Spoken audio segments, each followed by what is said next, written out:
আরেকটা বিষয় অনেকে মানে জানতে চান যে ভাই আমি 1-2 ঘন্টা কিভাবে করতে পারবো কিনা। আরে ভাই 2 ঘন্টা লাগে নাকি একটা মানুষকে তৃপ্তি দেওয়ার জন্য, নিজে তৃপ্তি পাওয়ার জন্য? 2 ঘন্টা যদি আপনি এটা করেন তাহলে কেউ আপনার পার্টনার কি বাঁচবে বলেন? হ্যাঁ, এইগুলো আসলে এত টাইম হয় না। আপনারা মনে করেন যে আপনি স্বাভাবিক থেকে ধরেন আপনি সমস্যায় ভুগতেছেন, আপনার সমস্যা এটা স্বাভাবিক যেটা ওইরকম হবে, এরকম থেকে একটু বাড়বে, ঠিক আছে? তো আপনি দেখা গেছে ধরেন আপনি ফিল্ডে নামলেন, এখন আপনাকেই ঠিক করতে হবে যে আমি গন্তব্যে যাব, কিভাবে যাব। আমার গন্তব্য ঠিক গন্তব্যে আমাকে পৌঁছাইতে হবে। তাহলে আপনি যদি ধীরস্থিরভাবে যান তাহলে দেখা গেছে যে আপনি ঠিক গন্তব্যে আপনি যাইতে পারবেন।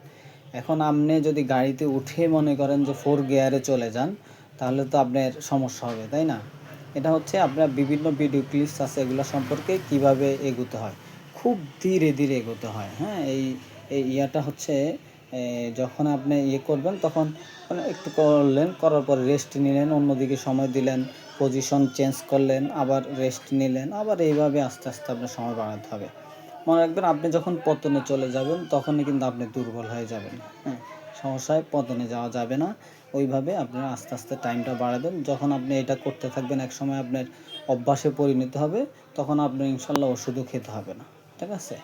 তো সবাই ভালো থাকবেন, সবার জন্য দোয়া রইল। আসসালামু আলাইকুম রহমতুল্লাহ।